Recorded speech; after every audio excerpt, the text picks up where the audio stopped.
Welcome back to First Light, the podcast about personal and professional transformation. I'm your host, Chris Keller. Today's guest is someone who spent more than 2 decades operating at the intersection of truth, growth, and systems in an industry that's often noisy, confusing, and full of empty promises. Jason Hennessey is the founder of Hennessey Digital, a law firm-focused digital marketing agency, the author of Law Firm SEO and Honest SEO, and a longtime operator who's actually been in the arena, testing, failing, scaling, and ultimately building something real. Jason brings clarity where there's usually confusion, and I think that's exactly what we need right now. Jason, welcome to First Light. Jason, I want to. How about you take us back to where this kind of all started in the early 2000s? What kind of pulled you into SEO in the first place? Yeah, I had just gotten out of the United States Air Force. I served my country for about 4 years. I was going to college at UNLV because that's where I was stationed in that area. And I was contemplating going to law school. I was studying for the LSAT, and my side hustle was I was a mobile DJ, and I would DJ weddings on the weekends. And that's how I was paying for college and all the other fun stuff that I was doing.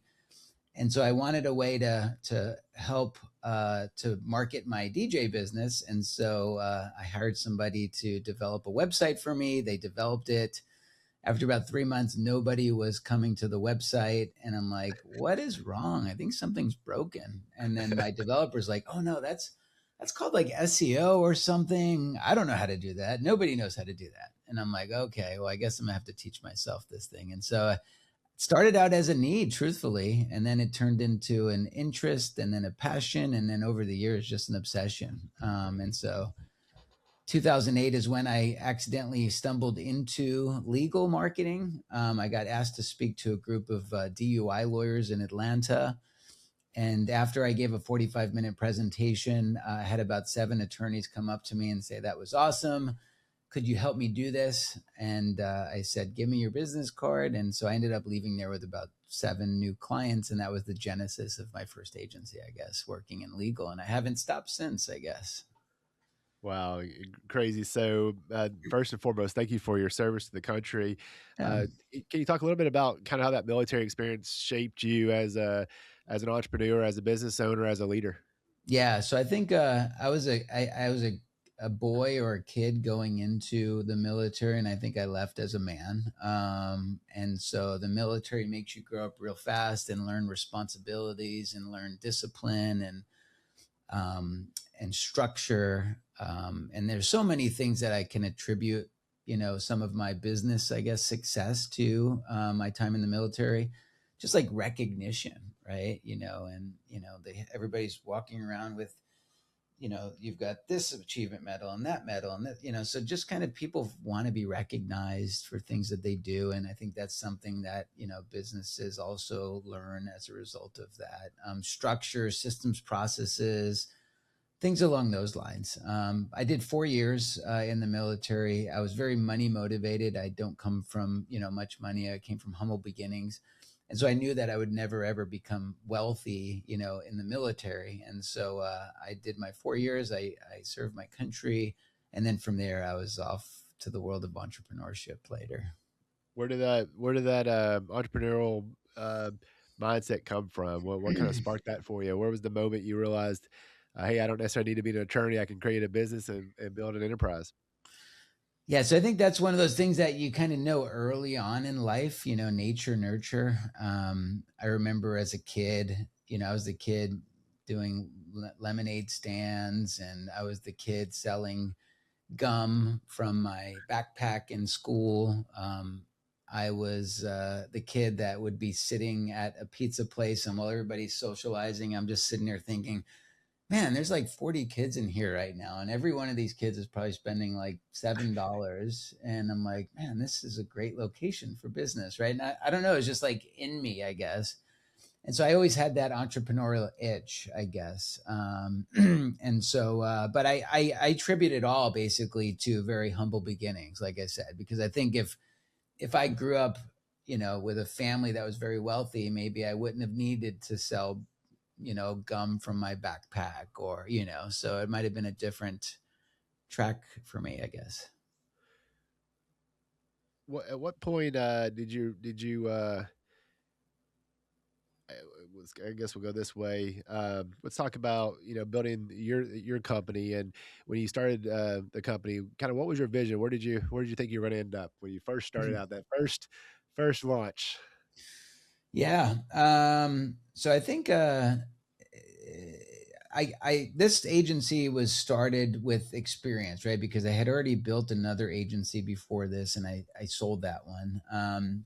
For that first agency, I really didn't have a destination. You know what I mean? I was just kind of like, you just kind of wake up every morning and you do a little bit more than you did yesterday, and you make a lot of mistakes. And I think if you have the right mindset, um, then you learn to grow from the mistakes and you appreciate the mistakes, right? Because it kind of makes your skin a little bit tougher, and it just makes you more of an asset for the following day or the following 10 years. I think a lot of business owners don't always have that mindset, right? And sometimes when you come into obstacles, people choose to close down or just give up, right? And so, but the first agency again started with no experience, just learned a lot of lessons. And so the second agency, I was way more equipped to learn from a lot of those mistakes that I created in my first agency. And so this was something that I built for about 10 years. So I started this agency in 2015. And although I still own my agent, I'm sorry, although I still run my agency today, I did bring in a private equity partner. And so the goal was to exit at some point. And so when you exit, you do take some chips off of the table. But in this case, I also pushed a whole bunch of chips back in. And so now I am on the board of the parent company that now owns Hennessey Digital. And I'm also a large investor too. And I'm still the CEO of my company as well. Well, why don't you take us through like the differences between that first go around, the first company you built, and the second? What did you kind of learn from that first time that you implemented into the second time that made you better to get you to the point of where you're at now? Yeah, a couple of things. So, like the first agency, we had a lot of overhead. Like we had a beautiful office, in on the 28th floor of the King and Queen building in Atlanta. And so even though we had this beautiful office with nice furniture, one of the problems is that we had to hire from a 5 mile radius of that office, right? And so this was well before COVID, and when everybody else started to transfer into more remote first companies. And so and I always thought, like, if I was ever going to do this again, I would like to have the luxury of not having so much overhead in terms of like rent and leases and stuff like that, but also the ability to recruit world class talent from wherever they are, right? And so this agency was always going to be remote first, right from the very start. And so when COVID happened, we were just as like business as usual for us, right? And then the other thing was having business partners too. My business partner, even though he and I are still friends to this day, my former business partner, it's just one of those things when you have two different people that have two different visions and two different risk tolerance. Sometimes like, one person has their foot on the gas, the other one has their foot on the brake, and the car doesn't go anywhere. And so, um, that was also a lesson. I said, if I were going to do this again, I didn't want to have partners per se. Yeah, no, absolutely. I think those are some good lessons. I think um, people who've done business can definitely relate to that. Let's talk about kind of you wrote a book. You had a book called The Honest SEO. Yeah. And so talk about kind of why you wrote that book and the title Honest SEO, where that title came from. Yeah, so there's two books that I wrote. Honest SEO was the second book, and the reason why I named it Honest SEO is because I think there's a lot of people that don't necessarily tell the truth about digital marketing, right? So I wanted it to actually be a place where people feel they get like honest recommendations. And it's so funny. Like actually, I've got a book called Words That Sell. It's a great book, and so I was trying to think of like what could I call it. I know it has to have the word SEO in it, but like what should I call it? And so I literally like open up the book, right? And it was like page 72 or something. And the first word I looked at was honest, right? And so I'm a big believer that sometimes like the universe gives you clues and things like that. And so I was just kind of like learning from that clue that I got. The first book that I wrote would be more applicable to, I think, your audience. And it was called Law Firm SEO. And so I named that book very strategically because I knew that if people were to Google the word law firm SEO, I'd be able to rank my Amazon page high on Google. So there's definitely an SEO strategy to the naming of that book, and that book was written so that I could basically educate and empower law firms that I felt.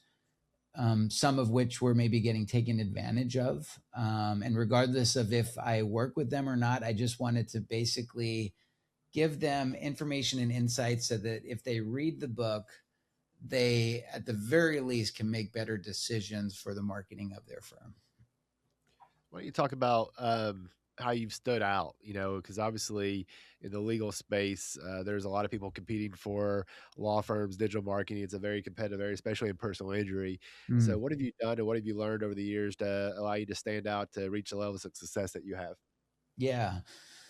So I think it comes down to a having good character and having good integrity, I guess. And I attribute that to just being raised right, I guess. To having a good mom that raised me and a grandfather and grandmother, and so just teaching me like values, I guess.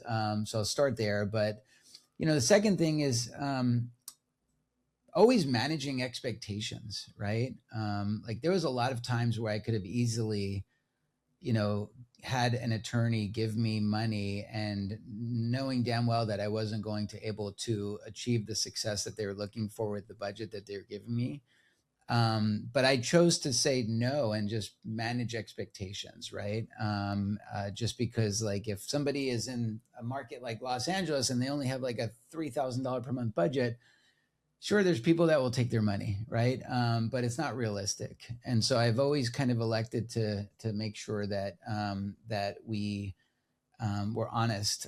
Back to the word honest, right? And then the second thing is, because we do charge more premium prices, we have bigger budgets to actually get the results that we need to get. And so now that we have those budgets and we actually execute a strategy that I've been developing for over 20 years, with a lot of practice and precision, from there you start to get those results and you start to build a reputation, right? So I think it comes down to managing expectations, having, the confidence to actually tell people no, and then B, just continuing to build a great product with the right budget. Awesome. One thing I'd like to always talk about is for somebody who's just starting out in a business, maybe starting their own law firm or starting their own business, because it doesn't have to be just law firms. What advice do you give them on where to start?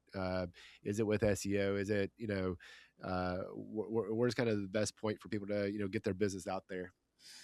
Yeah, I would say, SEO is one of those things that, if you start a website today and you just went and bought a domain from GoDaddy, like regardless of what market you're in, if you're in, the middle of a small town of Nebraska, or if you're in New York City, you have to kind of at least start somewhere, right? It's that old saying that the best time to plant a tree was 20 years ago or today, right? And so I think, you have to have a website, right? That becomes, your focal point of who you are, right? So regardless of if you are messaging people on LinkedIn, or if you're emailing doctors, or if you're giving business cards to chiropractors, right? They need a place to kind of go to. So I definitely say would like make us a small investment into building a website and to having a presence, right? So I'd say that. But I think if you're just starting out, like I would probably would go to some of the larger law firms that already have very big marketing budgets that might have some overflow that they can refer you some of the cases that they might not want to accept, and then just start to build relationships there, right? Maybe leverage some of your community, churches, places like that, maybe start advertising in the newsletters there, or and eventually like it's just a snowball, right? It continues to grow. And then boom, maybe one of those cases that came in from somebody that at church, turns into a monster case that either you take or you refer out, right? Depending on what you're doing. And maybe that gives you $1 million, right? Then from there, then you can start to get more aggressive, and you can start doing experimenting with like PPC and more aggressive with SEO and maybe a billboard. You know what I mean? Like you can kind of continue to roll from there. Yeah, I mean, I think a lot of people look at marketing as an expense and not necessarily sometimes as an asset. Mm, I think when you partner with an agency like yours, while yes, it's an expense on the P&L, right? It's yep. also a huge asset. Can you talk about how marketing and SEO strategy and partnering with a company really can be a huge asset? Yeah, it really could. I mean, like, like sometimes when we're working with law firms, like we don't look at it like every day, like what's the ROI, right? But like we work with a criminal defense firm in Phoenix, right? And so at the end of the year, we looked at it. It's like, okay, great, you spent $290,000 on SEO, right? This year. Seems like a lot of money for a criminal defense firm, right? But when we zoom out, they generated $2.6 million, right, in revenue as a result of that, right? So that's like a 9x return that they've gotten, from their investment, right? So it's one of those things that you certainly don't want to measure it like on a week by week or month by month basis, because over time it continues to kind of grow and compound. It wasn't always like that. But the first thing, most important thing is you need to make sure that you're measuring it, right? Because a lot of firms don't do a good job of having transparency into that. Or even worse is, they're spending money on marketing, but they don't really have their intake dialed in correctly, right? I see a lot of criminal defense firms or even personal injury firms, right, where they're spending so much time in court that it goes to their cell phone and it goes to voicemail, and so you only got one shot with some of those calls like that. You talked about the kind of the metrics. What are the metrics that you actually think kind of matter? So, an SEO agency, they're going to want to talk about, hey, your rankings and your traffic, and I mean, there's all of these different, I like to call vanity metrics that SEOs can either look like rock stars or they can hide behind some of those data points. But I think as a law firm, I think at the end of the day, what really matters is, what is the cost per lead, and then what is the actual cost per signed case, right? I think that's really at the end of the day, like everything else is just a means to the end, and that's the true number that I think most law firms should be measuring to determine the ROI from their investment. While I have you, I mean, everyone's talking about AI and the impact that AI is having. Um, how is AI actually changing search right now? And what do you think remains true no matter, kind of how advanced the algorithms kind of get? Yeah. So I think there's good news, I guess, or bad news, depending on how you look at it. The good news is that if you've been a firm that's been around for a decade, 2 decades, 4 decades, right? A lot of the investments that you've made into building your business, whether it's super lawyer awards or advertising on FindLaw or building a website and investing in SEO over the years, um, those are the same things that the new platforms and LLMs like ChatGPT are also pulling from too, right? So it's not like somebody fresh out of college can just have a strategic advantage because they know the ChatGPT algorithm better than most. It's not that case. I think what's happening right now is ChatGPT is just basically pulling from a lot of the same sources that Google pulls from. And and I'm spending a great deal of time, looking into this and trying to reverse engineer it. And so SEO is still, a strong variable to being able to get cases from ChatGPT too. Awesome. Mhm. I know you recently went through the acquisition. You talked about it a little bit, and my firm recently underwent the same process, going through an acquisition, and we were acquired recently. And so, wanted to talk to you a little bit about that for entrepreneurs that are building, or scaling to sell, or scaling to uh, figure out some optionality. So, kind of what surprised you the most of going through that kind of process? Yeah, I would say, one thing, selling a company or a law firm, is definitely a strategy. It shouldn't just happen on accident, because there's many times where when we were kind of going and growing our business, where we've gotten those emails or those phone calls where people wanted to like talk with us, and at the time it wouldn't have been the right time to exit, because we were kind of like in our growth phase where we weren't really focused on like margin or EBITDA, like when you're hiring a lot of people quickly and you're investing in technology, right? And so we were kind of doing that for future. And so while it can definitely stroke your ego where people might want to come in and buy your business, right? They would have been stealing us at that time, right? And so we, by design, looked at it and like, hey, why don't we look at a sales strategy as like a 3-year journey? So in 2024, we'll really focused on like profitability. And so what does that mean? Maybe we don't go to so many conferences this year. Maybe we don't sponsor so many dinners. Maybe we don't spend so much money on marketing, right? We're just focused more on profitability, right? You run your business a little differently. And so then 2026, we're going to continue to do that. In 2027, do it even further. And then eventually get to the point where we know by the end of 2027, our EBITDA is a number that we know that if we get to that, we can sell it for a multiple of that, right? And so that was kind of like the thought process. And then 8 months into our journey, you're supposed to take those calls during that time, because you never know, you might meet your buyer. It might not be the right timing, but at least start to kind of have those introductory calls. And so we had a couple calls, and then we ended up meeting with Herringbone Digital, which is backed by a group called Trinity Hunt. So that's the private equity group. And their thesis was they were looking to buy best in class agencies. And so they had already bought a best in class agency in the dental vertical. They really wanted us in the legal vertical. And so we looked at it, and initially we said, this is great. Let's continue the conversation a little bit later. We're only 8 months into our journey. And then they were able to kind of structure the deal so that it would make more sense if we did it now, and we would basically still be able to get to the same number that we were looking at if we were to sell in 3 years.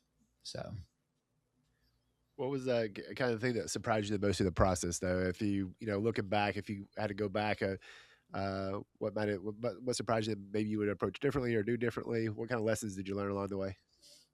yeah, so there's this whole world of diligence, and so I would say that I knew nothing, right? I know nothing. I've never really sold a business like that. Like I've only like I've sold a business to a business partner, and it was more on like a handshake and like a one Yeah. page document with no lawyers involved, really, And so this was way different, I mean, it was me and my attorney, and then Kirkland and Ellis, like one of the largest like law firms, and so I remember being on one call, and it was like me and my attorney and like 40 lawyers staring at me, you know what I mean? And like everybody's billing in 6-minute increments. And like this person comes in and they talk. And I was like the game of Survivor, you know what I mean? It's like I felt like I won the game because I was the last man standing, right? After everybody had left. So like stuff like that. But I would say, like start to understand like what does diligence consist of, right? Because they're going to go out, they're going to want to survey your clients. They are going to want to do a background check on you, right? They're going to have to do a tax audit to make sure that you don't owe a bunch of money to the IRS. They're certainly going to look at your quality of earnings, right? And making sure that your books are all up to speed. There's all of this stuff. There was something called an F reorg, which was a term I never knew about. And so they were making suggestions to maybe do this F reorg. But if I were to do that, then it would have some tax implications on me. And so there were things like that. And so I definitely made sure that I had good advisors to kind of help me steer along the process, because it was a journey I'd never had walked before. Yeah, it's very similar. I mean, going through something I wasn't expecting to go through and something I hadn't planned to go through quite yet. I knew it was something that was gonna be on the table at some point. It got here quicker than I thought, but just looking back on the process, it was exhausting, uh, Yeah, sure, I like to say like my full-time job during that time was mergers and acquisitions, and my part-time job was running an agency. You know what I mean? right? Like that's kind of what it felt like for sure. Yeah. Well, let's talk. Let's what advice would you give to founders? Because so many people that found a business, they're fighting through survival for so long, right? You're just trying to survive and be able to compete and keep going. But for those founders who are trying to like build some optionality to have options and Mhm. not just survive, what's the best advice you give them? I would say one, I think uh, the only way I would have ever been able to get to the point where I could have sold my business, my agency, was I had to let go of a lot of things, right? I was the constraint in my business in every regard, right? Like, and that's because like most entrepreneurs feel that nobody can do it better than you can, right? And so, and that becomes a problem, and you become a constraint to your whole business. And so you have to figure out how you can start to delegate almost everything that you do in the business, right? And then just figure out like what's the one thing that is your superpower, right? And how can you just do more of that? Maybe it's operations. Maybe you're really good at operations and you do that. Maybe you go out and find somebody to be the trial lawyer at your firm. Or maybe you're like the world's best trial lawyer, right? And you just focus on that and you bring a COO in to run the operations, right? I mean, there's lawyers that I know that are like some of the best marketing minds, right? And they focus on marketing at their firm, you know what I mean? And they've got good trial lawyers and stuff, right? So just focus on what is your superpower and try to delegate everything else to people that are more competent and capable than you. And don't be afraid to hire people that are expensive, right? Because I think, if you try to just bring somebody in and you're trying to kind of train them and micromanage them, like sometimes, okay, great, you save $20,000, but you're just not really moving anywhere. You know what I mean? Go hire people that are like better suited at that specific role than you are. Let's talk a little bit about kind of the personal growth along the way. I'm sure you would define success a lot differently now than you would have when you first started your very first company. Mm. So how do you define success now? What does success look like you now versus it did when you first started? Yeah, so like, back when I was a kid, like, what I mean, success for me, would have been like, yes, having $1 million in your bank account, right? But at the end of the day, like, there's only so much more money you can put in a bank account, right? You know what I mean? You look at like a Bill Gates or an Elon Musk or these people that like have like billionaires, you know what I mean? Like what keeps them driven? Like what keeps them motivated, I guess, right? And I think a lot of that really comes down to having more of a purpose. Like define your purpose. Like what are you trying to do in this world, right? And some of that might not have anything to do with business. Maybe it's just being a good husband. Maybe it's being a good father, right? I'm very big about like making sure that I've got very good relationships with all of my kids and my wife. We do a lot of things as a family together, and so that is definitely one way I clearly define success. In terms of business, sure, I built a business. I exited to private equity. I created generational wealth, right? I guess I can check that box as part of success.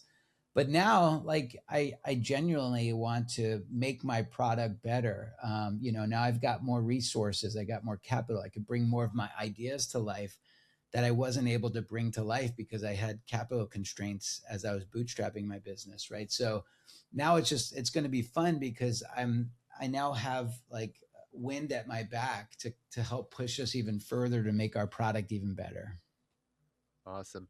One thing that I always talk to everyone about is, when the noise all comes, there's always noise in business. Uncertainty comes in.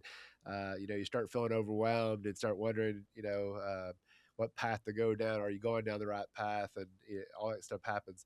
What kind of Mhm. helps you to come back to clarity? I think for me, sometimes just like resetting and just taking a trip with my family, right? So like every New Year's we try to go on like a cruise where I totally just try to like unplug, you know what I mean? Now you can't 100% unplug, but but for the most part it's like, hey, I'm just going to go have a great time. Last year I was able to take my wife and my daughter. I was doing a speaking circuit where I spoke in Singapore, and then I also spoke in Thailand. And so I just brought my wife and daughter with me, and we made it like a 35-day trip, and we kind of traveled through Asia. You know what I mean? Talk about getting some real world experience as a 9-year-old little girl. You know what I mean? And so we went to Singapore, we went to Japan, we went to 3 areas of Thailand, we went to Bali. It was great. Like that's the kind of stuff that I can sit and just reset and just enjoy the moment with my family.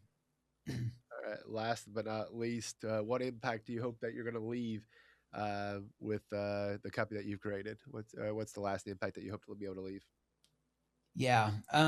So one of the things that I really want to do moving forward is, you know, I talked about trying to like improve my product, right? So that my clients get not only a better experience, not only get better ROI, but that they also allow me to learn from what it is that they need. And so what I want to do is look at maybe kind of like taking some input from my clients on how we can help them run their law firms a little bit better through innovation, through marketing, through transparency, because we have a huge engineering team. I mean, I've got probably like 40 like computer scientists and engineers that work at my agency, right? And so we can help to bring some of their ideas to life too, that we know will make their lives a little bit easier or more manageable. And so that's what I'm excited by now, is to kind of take it one step forward, where we're allowing some of our clients and partners to also have influence in the new product that we develop over the next couple of years. That's awesome. I'm excited to see what you have in store and what's next. Jason, I want to thank you for joining me on First Light. Thank you so much for having me, Chris. I appreciate it. Jason, this was incredible. Thank you for your honesty, your clarity, and your willingness to pull back the curtain, not just on SEO, but on what it really takes to build something meaningful. For everyone listening, if this episode resonated with you, I encourage you to reflect on this. Where do you need more truth and less noise in your own journey? Growth, whether in business or life, comes from clarity, consistency, and courage to do the right things for the long term. Jason, thank you again for being here. And to everyone that's listening, keep shining your light.